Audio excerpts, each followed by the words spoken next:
number one in a best of three, but this best of three is the most important best of three as it determines the career of the next season for one of these two players. This is a qualifying round, and now I'm joined on the cast not just by Zombie, but we also have Desro coming to lend some Protoss expertise. But before we get into this, the player here in the top left, I was trying to figure out why I've never heard of this guy. He actually used to be known as Ire, and also known as Ruin. So I've actually seen Ruin back in the day. Don't know how he plays right now. But to do these introductions real quick, in the top left corner of the map is got the pink Protoss August listed as Zeal on the brackets. In the bottom right, as the red Zerg, it's NoRegret. It's a shame we didn't get a French player to introduce with Desert here, considering those are the names we struggle with the most. Yeah, your Lil Bao thing is Lil Bo. No, it's worse. Petit Drogo and Nuit Blanche, yeah. we struggle with the most. Dude, we were saying Lilbo. Yeah, Yeah, we were Lil saying Little Bo, and then Kane came on, and either it's the epicest troll of all time or not. But he said like, "No, you guys are idiots. I lived with him. It's Little Bao." So we started saying Little Bao afterwards. I could have sworn you asked Lilbo, like, you know, what it was, and he was like, yeah, he's right. Yeah, I think either way it doesn't matter. We got easy to say names here.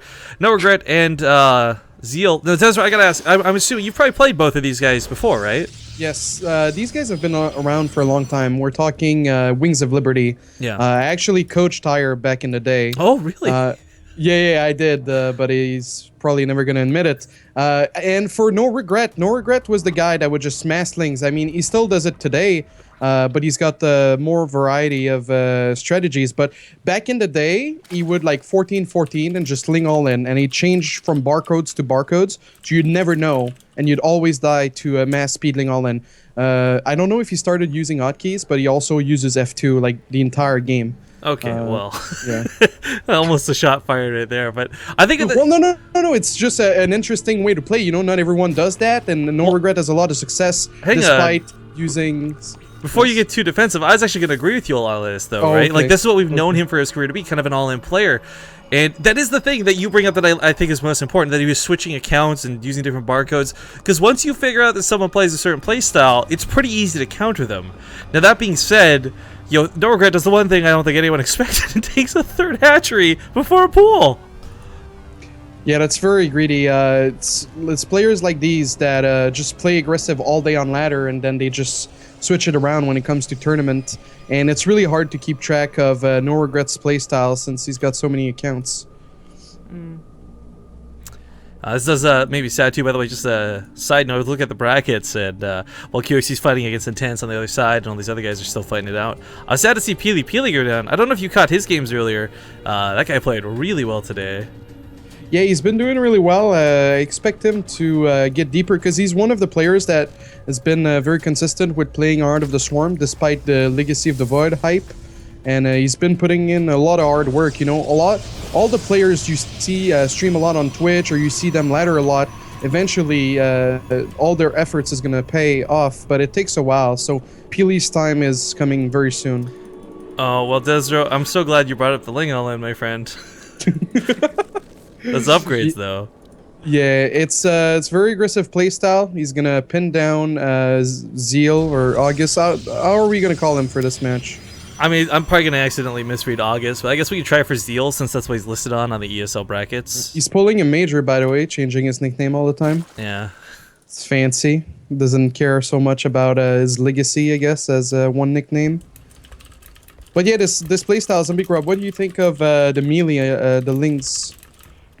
Oh, I was kind of hoping that we would see something like this, right? You guys talking about like, oh, surprising third base, and I'm like, well, technically you can still Ling all in off of 3 bases. We've seen it before. I don't know if he's really going to all in or he's going to just use this to deny the third consistently. Either one, I guess, could be a good choice. We saw Stefano yesterday actually do a lot of 1-1 Ling all-ins off of 3 bases. A little different, but same concept, upgrades and Lings, and it worked out. It worked out both times. Well, the second time was used defensive versus Immortal Sensual, and if Frickin remembers. Looks like he's going to be droning, so I guess he's going to wait to see if the third goes down and then make his round of Lings. A couple gas going down as well. And what is Zeal doing? That's what we're calling him. Looks like he's going to expand. Yeah, he's expanding, just going Mass Sentry, which is very nice because you get all the information you need on your opponent's tech. It's of course it's gonna make him expend a little bit later, but he might also be aggressive. He's probably gonna expend in about 30 seconds. But it's just he's got all the cards and he can choose whatever he wants to do with a lot of force fields. We do have some Lings on the way, and their upgrades are finished. I think he is looking to deny if there, or maybe catches the sentries by surprise. But it's really not that many Lings, not yet. We also had a Roachborn go down. I was wondering maybe he's going to pair up Roaches with it as well. He does still have time, basically, until, either the Sim City is ready or the Photon Overcharge is ready, and then usually the third is very secure for the Protoss. I mean, the big thing for NoRegret, too, is he sees that sentry count. It's not like you've put a couple over to the side and hitting your real number from like a big all-in. I mean, okay, it's one thing to see that third base, but it's another to see like 9, 12 sentries in play. It's interesting that he looks like he's not going to use this +1 melee for much of anything. Going into a lair, getting a second Evo chamber. Well, it's something that could come back in the late game. We've been seeing a lot of transitions towards Broodlords, towards Ultras. I mean, Swarm hosts are gone, and Zerg players are trying to fill that gap with Hive Tech by the looks of it. Definitely possible, or maybe he's going to pair up the Roach speed with an attack. You know, it's not going to deny the third, but it can still catch the Protoss in this little well in between the natural and the third. This is a game agreed from both. I mean, like the third base of the Protoss player so early is somewhat like. First of all, it kills me that I didn't knock down the cooling tower and he sets up this giant wall behind it. But that being said, like NoRegret's kind of got this free reign to take a fourth. You never really see greedy matches like come out like this. Usually, it's you see one player play greedy and the other one tries to punish them for it. This is kind of crazy to see how this is playing out already. Yeah. What do you think of the fourth location for NoRegret, though? You in the center? I mean, he's gonna play very aggressive, and he's gonna have the map control. He's going for Roaches right now. He doesn't have a whole lot of gas, but with the early fourth, it's gonna be this forward fourth is just macro hatch to keep on the pressure.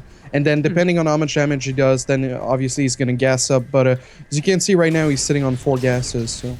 Okay, so here's the thing I want to actually ask you, Desert, as a player perspective, not a caster perspective, anything like this. These cooling rocks, we talk about this all the time, and even when we were playing with Zervos and Queenie and all them, like, they mentioned they never really think about them.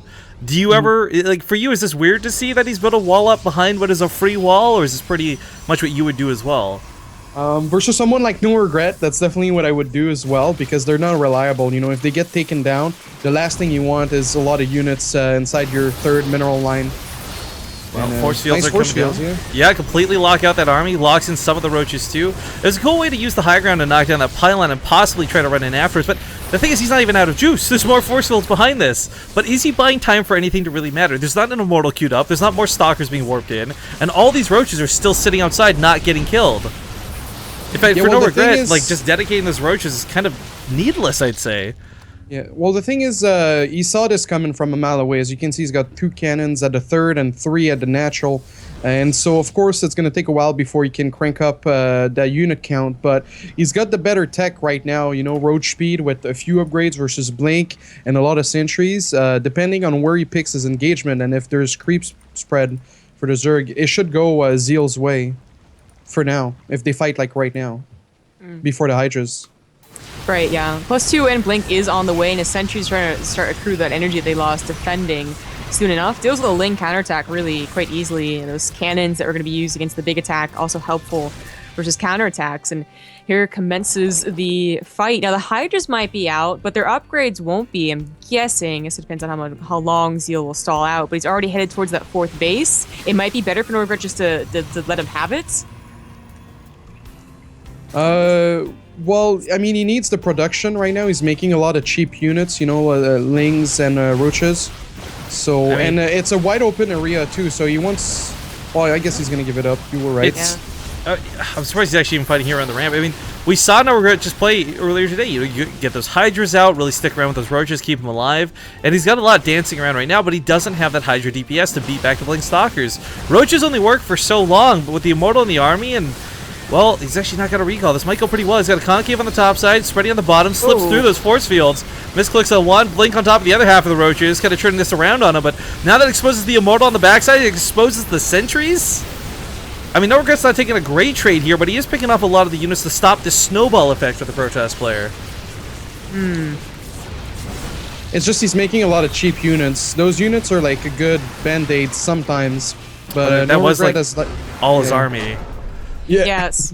it was looking like hard to call, but I was looking at the production tab and I was like, that is not enough roaches coming out fast enough to hold on, because like Zerg production